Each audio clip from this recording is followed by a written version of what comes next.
Star Wars comic number 884 Aduba-3, I think.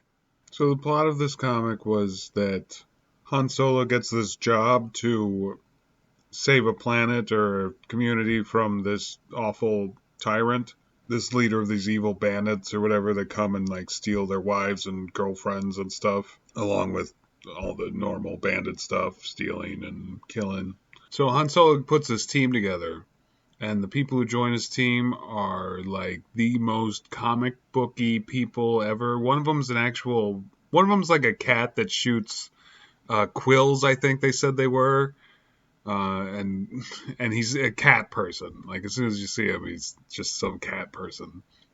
And that's funny because one of the other people is a bunny, a green rabbit. He says something like, "I'm a carnivorous rabbit. We only eat meat," or something. And like then makes a bunch of rabbit jokes and like, which all around is kind of weird because I just assume there's no rabbits in Star Wars.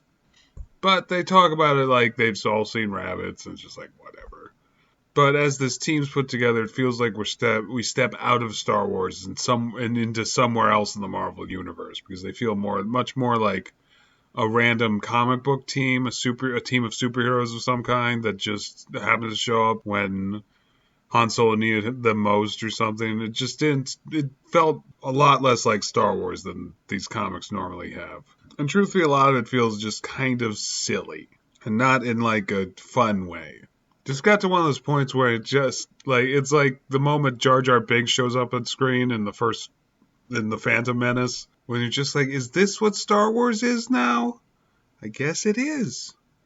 This was, same year that the first Star Wars came out, I think, maybe a year after. But it was close enough that something this off the wall, if I had read this back in 1978 before I was even born, really, but I think I would have just shut down and been like, maybe Star Wars isn't as good as I thought it was. But it was just the first movie then too, so maybe not. Just seeing it and being like, well, I'm sure I would think of it the same way I do right now, and that this isn't really Star Wars. This is written by someone who's trying desperately to seem like it's Star Wars, but it just doesn't feel that way, especially with the big meat-eating rabbit. It brushes too closely to our reality, and it's not close enough to their reality. This might be my least favorite issue yet, just because it's like the story is at a complete standstill. Almost nothing happens in it at all, except that Han Solo is putting this team together. But that's the whole issue, is him putting this team together. And at the end, it seems like, oh, things are about to get exciting. Oh, but tune in next time. Tune in next issue for when the actual story starts to happen. So this was just filler. This was an entire issue of filler, and it was kind of disappointing in that regard. Also, this is just comics at the time, but I was a little disappointed that, like, the one woman in the team is dressed like she's about to go to the beach or something, while everyone else is dressed like a mercenary. Even the rabbit is dressed better than she is for what they're about to do. She looks like she's about to go get a modeling gig or something, while the rabbit looks like he's geared for adventure. It's just a minor complaint. I don't know. It was just the style of the time. If a woman is in a comic, well, only boys read comic books, so if a woman's in a comic, she's got to look like a slut, pretty much. I mean, that's still sometimes the case in today's comics, so whatever. So overall, it felt kind of pointless, but I mean, I guess you just have comics like that sometimes. As a rating, I'd probably only give this a 1 out of 10, just in that, I mean, nothing happens in it, and it gets kind of silly. And it only gets a point just because the artwork's still pretty good. But yeah, that's it. 1 out of 10.